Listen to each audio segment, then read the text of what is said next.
It was the fall of 2022 when I decided to trust someone I barely knew, and it nearly cost me everything. If you're wondering how the night that started as a simple dinner with friends turned into a nightmare, stay with me to the end. It was a crisp October evening when my wife, Emily, and I decided to get some much-needed time away from our 2-year-old daughter, Mia. Our family lived far from relatives, so without anyone close by, we resorted to an online babysitting app, hoping to find someone reliable. After scrolling through endless profiles, we found a sitter who seemed perfect. Claire, a woman in her late 20s, with impeccable references, years of experience with toddlers, and glowing reviews from other parents. It was a no-brainer, or so we thought. We met Claire before the night out. She was soft-spoken, polite, and warm with Mia, who instantly took to her. I felt a sense of calm wash over me, reassured that Mia would be in good hands, while Emily and I enjoyed a few hours out. The evening was nothing extraordinary. A dinner party at a colleague's house, an opportunity to reconnect with old friends, laugh over wine, and discuss work projects. But something gnawed at the back of my mind. Even though I felt the weight lift off my shoulders as we entered the party, a strange, nagging sensation lingered. The kind of feeling you get when something isn't right, but you can't quite put your finger on it.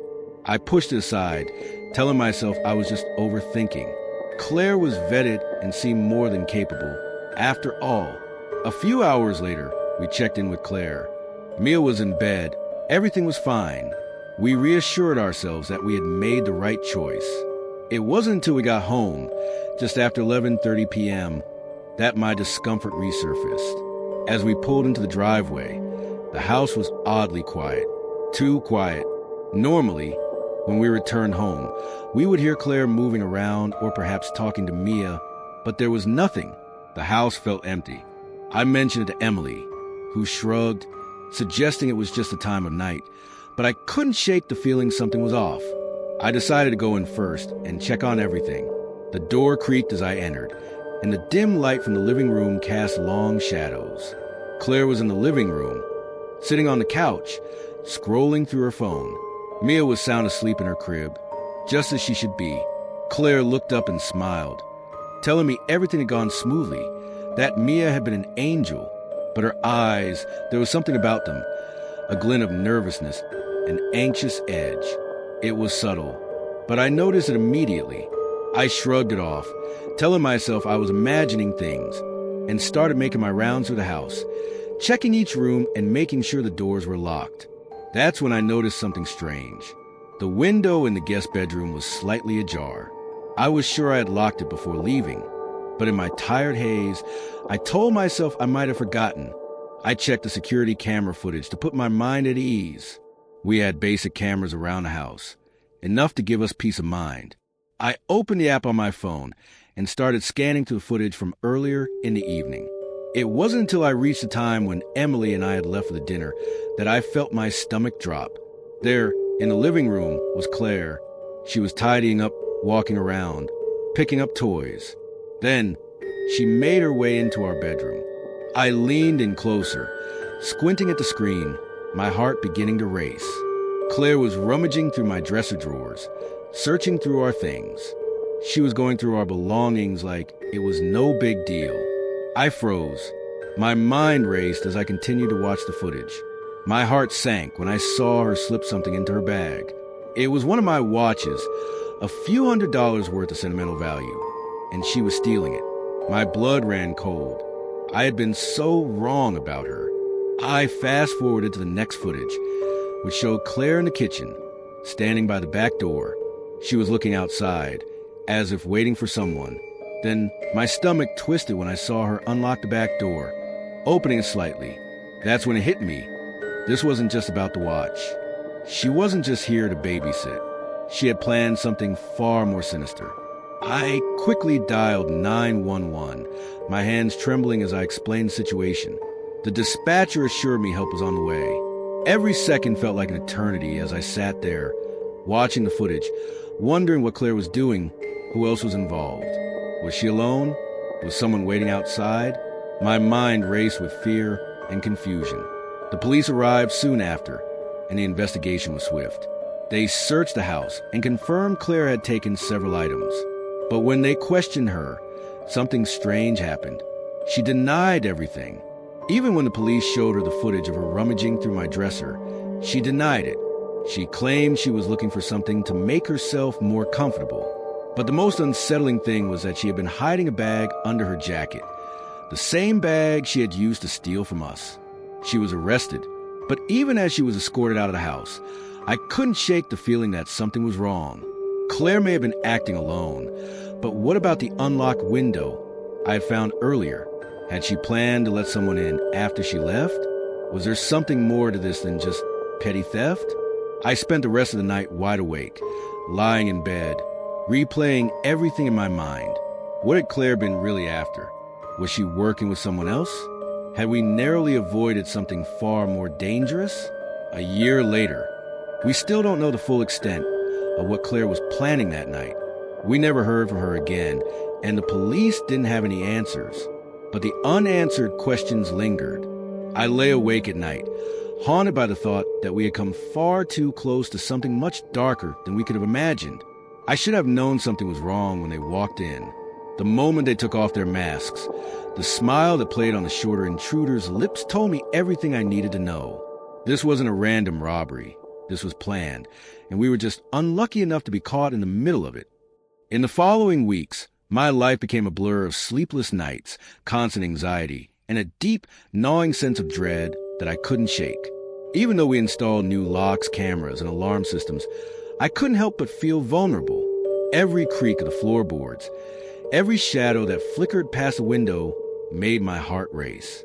I had thought the worst was over when they left, but in reality, that night had only marked the beginning of a deep-seated fear that would cling to me for months. It wasn't the physical wounds that haunted me. Sure, the mild concussion from being struck on the head had taken a few weeks to heal, and the stitches in my scalp were a constant reminder of how easily everything could have gone south. But it was the psychological scars that ran deeper, the memories of being utterly helpless as two strangers, men I would never have imagined in my worst nightmares, rifled through our personal things, laughing like they were performing some twisted ritual. The way they moved, so casual and methodical, like they'd done this before, made my stomach churn every time I closed my eyes. I remember Liam's face when I found him in the storage room. His wide, frantic eyes, his hands trembling as he spat out the sock gag. He had never looked so helpless, and that was the part that truly terrified me. That this wasn't just a random burglary, it was something personal. They knew exactly what they were doing. The fact that they had taken such calculated steps, not just to break into our apartment, but completely neutralize US, told me everything I needed to know. They were professionals. After we spoke with the Garda, I couldn't shake the eerie feeling that something was off about the entire situation.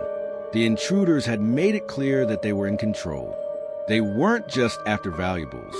No, there was a deeper motive, something far darker. It was as if they wanted us to feel vulnerable. They wanted to break us mentally and emotionally before they took everything we had. And in some twisted way, they succeeded. The weeks that followed were filled with a mixture of numbness and disbelief. I kept playing over the small details in my mind. The way the shorter intruder's shoulder rose and fell, as though he were laughing silently while tying Liam up. His amusement was unsettling. It wasn't rage or fear in his eyes. It was something else entirely. Enjoyment. He was enjoying the power, the control. And that's what made me realize that this wasn't a random act of violence. This was the way they operated. They'd done it before, and they would do it again. The Garda investigation didn't help. We had been told they would pursue leads, check for fingerprints, maybe even try to track the stolen items through pawn shops or online sales. But everything came up empty. The masks were generic. The CCTV had conveniently been out of order. The stolen items, my passport, Liam's camera gear, and our electronics, were most likely long gone, sold off before we could even blink. The investigators had nothing to go on. No fingerprints, no leads, just a case file with vague scribbled notes. 5 weeks after the robbery, my passport showed up in a postbox near Dublin Port Tunnel. The photo page sliced cleanly off. Everything else was gone. My laptop, my external hard drive, the watches I had collected over the years, all of it was probably sold the same morning. It was clear that this wasn't just a robbery for money. It was about personal violation, about stripping us of our identity, leaving us with nothing but the memories of what we'd lost. But the most disturbing part? The feeling of being watched. There were nights when I couldn't shake the sense that someone was still out there monitoring us. I would look out the window, expecting to see shadows lurking in the alleyway below, or hear footsteps echoing down the hall. Every time I turned the key in the lock, every time I walked past the front door, I would feel that creeping anxiety crawl up my spine. It was as if they knew we were still vulnerable. They knew we were still afraid. And even though we replaced the locks and cameras, even though we went on with our lives, a part of me felt like I had lost something I couldn't get back. That sense of security, of peace that I had once taken for granted. It was gone forever. I still replay the events in my head. The images of those two men in masks, the eerie, silent laughter of the shorter one as he held the items we'd worked so hard for. I can't help but wonder, what were they after? What did they want with us? The things they took were worth something, yes, but they weren't the most valuable things in my life. What was their real purpose?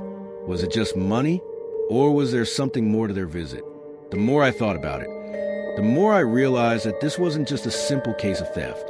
No, they were playing a game, and we were the pawns.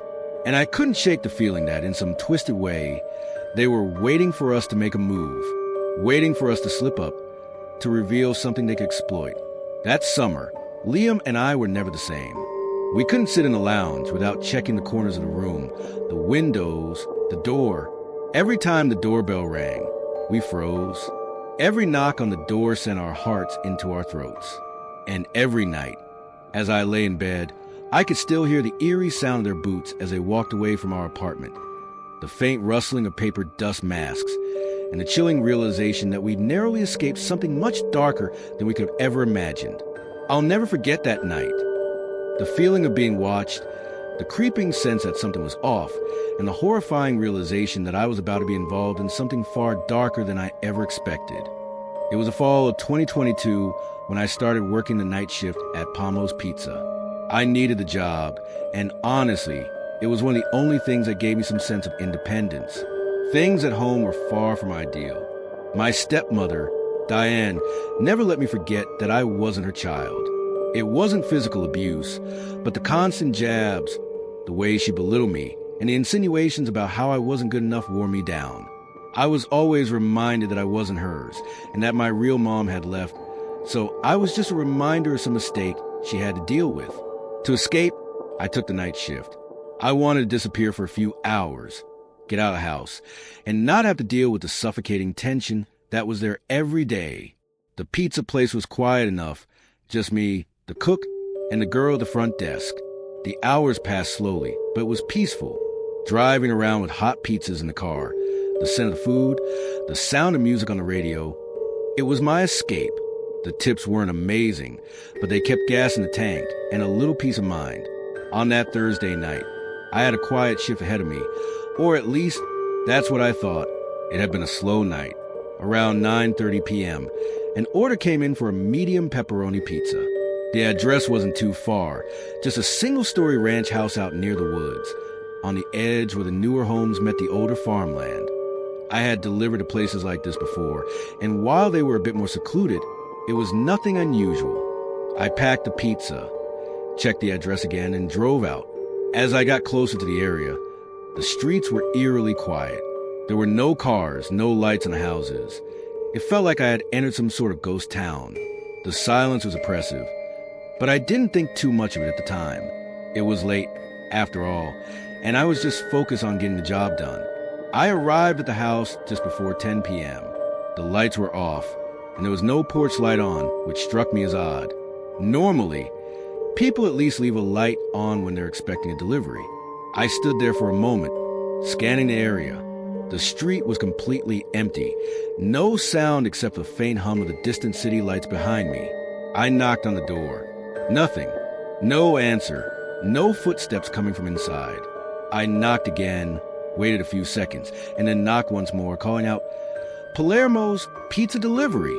Still, no answer. I started to wonder if this was some prank order. Maybe someone had placed it to mess with me, and I had been sent out here for nothing. I hesitated, thinking of calling the store to cancel the delivery. That's when I saw it. Through the curtains in the window to the left of the door, I noticed a faint movement. It wasn't much, just the slightest shift in the fabric, but it caught my attention. Someone was inside. They were watching me.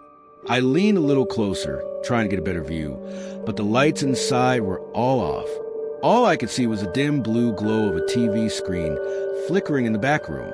My heart started to beat a little faster. I should have left then, but I stayed, waiting, still hoping someone would answer the door. I glanced at my phone, waiting for another minute or two. It wasn't much, but I figured it might be worth it. Then, out of nowhere, headlights flashed in my side mirror. 2 cop cars, driving slowly, no sirens. The first one pulled up across the street. The second one pulled up right behind me, blocking me in. Panic hit me. What was going on? I stood frozen, unsure what to do. I still had the pizza in my hand, standing there awkwardly on the porch, watching as the officers stepped out of their cars. One of them was older, in his late 40s, maybe early 50s. The other was younger, taller, and seemed more alert. The older officer grabbed gloves from his belt and started putting them on as he walked toward me. The younger officer, without a word, popped the trunk of the police car and pulled out a shotgun. My mouth went dry. The older officer looked at me, paused, and asked, "Are you delivering to this house?" I nodded, unsure how to respond. "Yeah, pepperoni, but no one's answering." He glanced at the door and then back at me. "There won't be any deliveries tonight. Go back to your car and stay there." I didn't argue. I was too confused, too afraid. I turned slowly and walked back to my car, pizza still in hand. I set the box in the passenger seat, locked the doors, and sat there watching through the rearview mirror. The older officer went up the porch steps, took a long look at the door, and then signaled to the younger officer. They didn't knock. They didn't announce themselves. They just stood still for a second before the younger officer started moving around the side of the house. Staying low, my hand was shaking now. I couldn't tear my eyes away from the window of the house. I still don't know what made me glance up again. Maybe I was expecting the door to open and for the customer to finally take the pizza. But when I looked up, I saw something that froze me in place. The curtain was pulled back again, and this time I saw a part of face, just a sliver. One eye, a forehead. The person inside was staring straight at me, not blinking, not moving, just watching. My heart pounded in my chest. The longer I stared, the more unnerving it became. I felt a cold sweat prick in my skin, and I couldn't shake the feeling that this wasn't just some strange situation. This was something much worse. The cops didn't storm the house. They didn't rush in with their guns drawn. They didn't even make a sound. The only noise was the muffled voices from across the yard and the faint hum of the distant city. I sat there, waiting, my mind running in circles. Another car arrived, an unmarked vehicle. A man in plain clothes stepped out and approached the officers. They nodded, pointing toward the house, then toward my car. I watched, unable to move, as he walked up to me and tapped on my window. I rolled it down a little, my voice shaking as I asked, "What's going on?" "You're clear to go," he said, his tone cold and professional. "We'll explain everything to your boss. Just head back to the store." I wanted to ask questions, wanted to know what had just happened, but he turned away before I could. He didn't give me the answers I needed.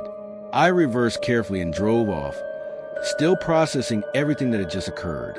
When I got back to the store, I told my manager what had happened. He didn't seem surprised, but told me no one had canceled the order, and when he checked the ticket, he noticed the phone number had too few digits. It was fake. The whole thing had been a setup. He let me clock out early, and I left, but I couldn't sleep that night. My mind wouldn't shut off. The next day, I checked the news. Nothing. I kept checking for a week, hoping to hear something, anything, that would explain what had happened. But there was nothing. No police reports, no arrests, no sign that anyone had even bothered to investigate. I dug a little deeper and checked the delivery records from that night.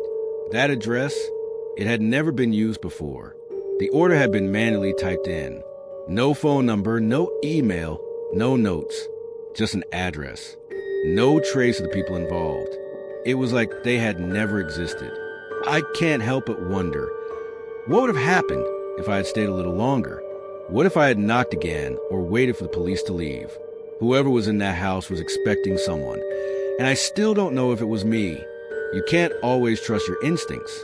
Sometimes, the things you least expect will come back to haunt you, and you'll never truly know what was lurking in the shadows. It was the summer of 2018, and I had just completed the transition into 8th grade. After months of anticipation, I was headed back to the place that felt like a second home to me, a sleepaway camp nestled in the heart of the Appalachian Mountains. I had spent the past few summers there, and it was where I made some of the best friends I've ever had. The mountains, the woods, the crisp mountain air, everything about it made me feel alive. It was a haven, a place to escape from the noise and pressures of school, where the only thing that mattered was being with friends, playing sports, and roasting marshmallows by the campfire. But that summer, something felt different. I couldn't quite place it, but a gnawing feeling settled in my gut as soon as I arrived. The air felt thicker, heavier, and the trees seemed darker, casting shadows across the campgrounds that I had never noticed before. I chalked it up to the excitement of starting a new school year, and the general nerves of being away from home for weeks. But in the back of my mind, something whispered that this summer might be more than just a carefree time with friends. It felt as if something was waiting. It wasn't long before the camp's usual charm started to fade under the weight of an unease I couldn't ignore. We went on our typical group hikes, telling stories around the campfire, and swam in the chilly mountain lake. Everything was normal on the surface, but every so often, I would catch a glimpse of something strange. The way the wind would suddenly pick up when the air had been still. The strange noises that would echo through the trees at night when everyone was supposed to be asleep. Sometimes, it felt like someone was watching me. I tried to brush it off, thinking I was just letting my imagination run wild. It had happened before. After all, the camp was deep in the mountains, surrounded by dense forest, so it wasn't unusual to hear strange sounds or see things in the corner of your eye. But the feeling didn't go away. One night, during a group campfire session, one of my friends, Jake, started talking about the locals, the people who lived in the nearby mountains and were known to avoid the camp. They rarely ventured down into the valley where we were staying, but the few times they did, it was always in the dead of night, and no one ever really spoke about it. Jake was a storyteller, so we all laughed, assuming he was just trying to spook us, but I couldn't shake the uneasy feeling that crept up when he mentioned them. According to Jake, the locals were superstitious, avoiding the camp because of old stories about the land being cursed. Cursed with something ancient, something no one dared talk about. The more Jake spoke, the more his words started to feel too real, and I couldn't help but feel that gnawing feeling return, like I was being pulled into something I didn't understand. The next day, we had a free afternoon, and the counselors took us on a hike up to one of the higher points of the mountain. It was a perfect day. Clear skies, the air fresh and crisp. Everything you could want for a hike. But as we made our way through the dense trees, I began to notice that something was off. The forest was eerily quiet. No birds, no rustling leaves, just the sound of our footsteps. It felt unnatural, like the whole world was holding its breath. I glanced around at the other kids, but none of them seemed to notice. They were all laughing and joking, enjoying the hike, but I couldn't shake the feeling that we weren't alone. At the top of the mountain, there was a large rock formation that we all climbed up to for a better view. I stood at the edge, looking out over the valley below. The camp looked so small from up there, almost insignificant compared to the vastness of the wilderness. But as I stood there, taking in the view, I noticed something strange in the distance. Through the trees, I saw what appeared to be a small figure, a person, standing still at the edge of the woods. At first, I thought it was another camper, but something about it didn't sit right. The figure was too still, too deliberate in its stance. I tried to focus, squinting to get a better look, but it disappeared just as quickly as it had appeared. I told myself it was nothing, just my eyes playing tricks on me. But deep down, I knew it wasn't. Something was out there, and I didn't want to find out what it was. That night, after the hike, things started to spiral. The air grew colder as the sun dipped below the mountains, and a thick fog rolled in over the valley, swallowing the camp in an eerie blanket of white. Dinner came and went, and we all gathered around the campfire for our usual evening activity, storytelling. But as the night wore on, the story started to take a darker turn.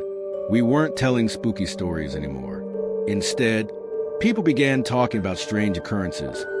People who had gone missing in the mountains, inexplicable events that couldn't be explained by normal means. I tried to laugh it off, but the fear creeping in my chest told me that this wasn't just some game. This wasn't a joke anymore. That night, when I finally crawled into my sleeping bag, I couldn't shake the feeling that something was watching me from the trees. I heard the wind pick up outside my cabin, howling through the cracks in the walls. The shadows outside my window seemed to stretch, reaching toward me.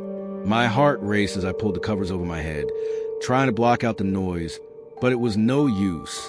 The feeling of being watched only grew stronger, and I was terrified to sleep. The next morning, everything seemed normal again, but I knew better. Something was wrong. Something was out there, and it wasn't going to stop until it had what it wanted.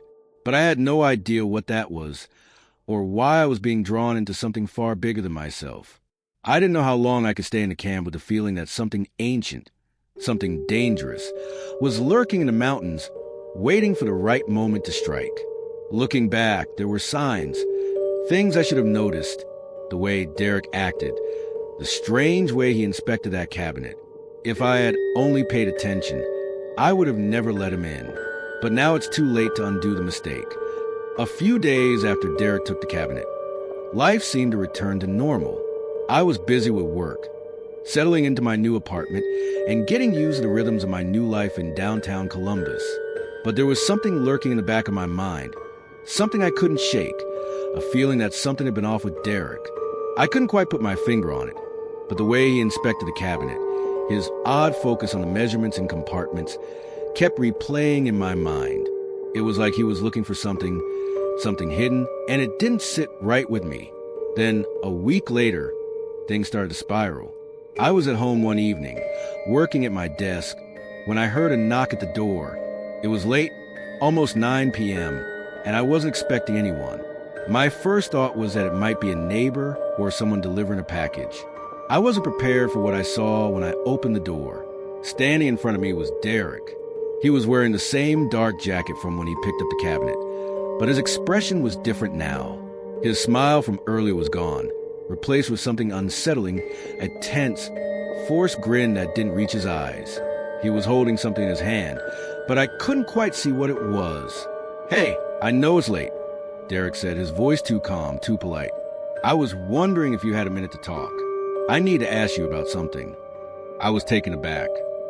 Sure," I replied, stepping aside to let him in.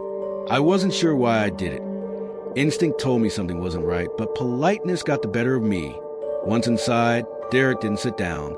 Instead, he stood by the door for a moment, looking around my apartment with strange intensity. His eyes moved from the furniture to the walls, to the shelves where I had placed some of my books. It was as if he was examining the space with a critical eye. "I've been thinking about that cabinet," he began, his voice oddly distant. "There's something about it that's been bugging me. Something I didn't notice when I was here last."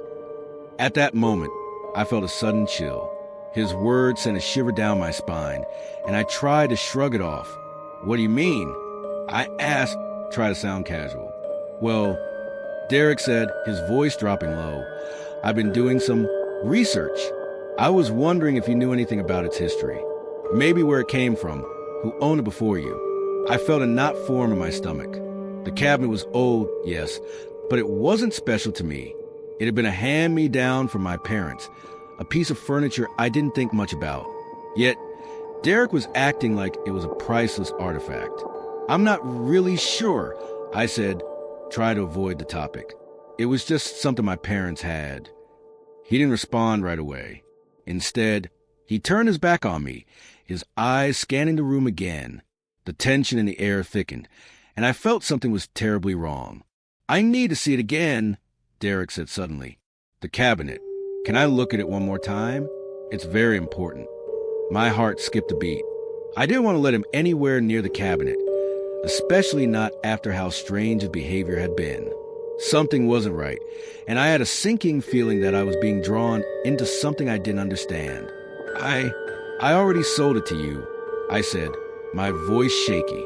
I don't have it anymore. Derek turned around slowly, his face now devoid of any emotion. No, he said, his voice colder now. You do have it, and I need to see it again. There was no doubt in my mind anymore. This man was not just a customer who bought a cabinet. There was something else going on, something sinister. I stepped back, feeling trapped in my own apartment. I don't have it, I repeated. I don't know what you're talking about. Derek didn't move. For a long moment, he just stood there staring at me. His eyes were dark, almost hollow now. The warm, pleasant smile he had when he first arrived was long gone, replaced by something terrifying. He took a step forward, and I instinctively backed up. You're not going to stop me from seeing it, Derek said, his voice now a low growl. My mind raced. I couldn't just let him in. I had to get out. I quickly moved the phone on my desk and started dialing 911. But before I could finish, Derek lunged toward me, grabbing my arm with surprising strength. Don't even think about it, he hissed. With every ounce of strength I had, I yanked my arm away and bolted toward the door. As I ran, I heard Derek's voice call out behind me, but I didn't dare stop. You can't hide it from me, he shouted, his voice echoing in the hallway. I didn't look back. I didn't stop running until I reached the stairwell and was outside in the cool night air. My heart was pounding in my chest as I sprinted across the parking lot, praying I wasn't being followed. I finally reached my car, got inside, and locked the doors, breathing heavily. I didn't drive home that night. I couldn't. Instead, I drove around aimlessly just to put distance between me and Derek. I didn't know what he was after, but I knew one thing. It wasn't just a cabinet. There was something far darker at play, and I had become entangled in it. The next day, I reported the incident to the police. But of course, when they checked the records, they couldn't find any trace of Derek. There were no formal complaints, no criminal history tied to his name. Nothing. It was as if he had never existed. As time passed, I tried to forget about Derek and the cabinet. But every once in a while, when the wind howled outside my window or I hear a knock at the door, I remember the strange man and the way he obsessively searched for something in that old wooden cabinet. I still can't shake the feeling that it wasn't just about furniture. There was something in that cabinet, something Derek wanted, something he would stop at nothing to find. And I wonder, sometimes, what would have happened if I had let him in that day? Would I have found out the truth? Or would I have become part of something far darker than I could have ever imagined? What started as an innocent walk turned into something far darker. There's a moment when you realize you're not alone, and in that moment, you know it's too late to turn back. We huddled together near the storage containers, trying to warm up from the cold. The snow was coming down harder now. The streets empty, the world strangely silent. The wind howled to the metal of the containers, and our breath came in puffs of mist. We tried to shake off the unease, the lingering feeling that something was wrong, but it clung to us like the snow on our shoes. Bobby, ever the adventurous one, found an old axe head buried in the snow near the base of one of the containers. It was rusty and worn with no handle, but it felt heavy in his hands, like a strange relic from another time. We all joked about it, calling it our weapon for the night, but none of us could stop glancing over our shoulders. Something felt off. We could all feel it, but none of us dared to speak out loud. Logan, who had been at the front of the group, stood a little farther off, scanning the area. I swear I saw someone, he muttered, his voice strained. We all turned to look at him, confused. He was acting strange, his eyes wide, darting back and forth, like he was searching for something he couldn't quite find. Come on, Logan, Carlos said, trying to lighten the mood. It's just the cold messing with you. But Logan didn't laugh. He stepped back, still staring into the distance. No, he said quietly, his voice low, almost a whisper. There's someone else out there. The rest of us looked around, the weight of his words sinking in. We were alone in the dark at the edge of town with the wind blowing through the alleyways. But in the shadows, something moved. I felt the hairs on the back of my neck stand up. The feeling of being watched was back, stronger this time. My eyes darted to the farthest corner of the alley, where the light from the street lamps barely reached. And there, standing just out of sight, I saw him, a figure, tall and still, just at the edge of the light. His face was shadowed, but I could feel his gaze on me, like he was waiting for us to notice him. "Who's that?" Julian whispered, his voice trembling. "Who's standing over there?" I swallowed hard, my throat dry. I didn't answer at first. I couldn't. My mind raced, tried to piece together what was happening. Who was this person? How had they gotten so close without us noticing? Carlo stepped forward, his eyes narrowing. "Hey," he called out. "Who's there?" The figure didn't respond. Instead, he stepped into the darkness, moving silently, as if he were part of the shadows themselves. I felt a chill run down my spine.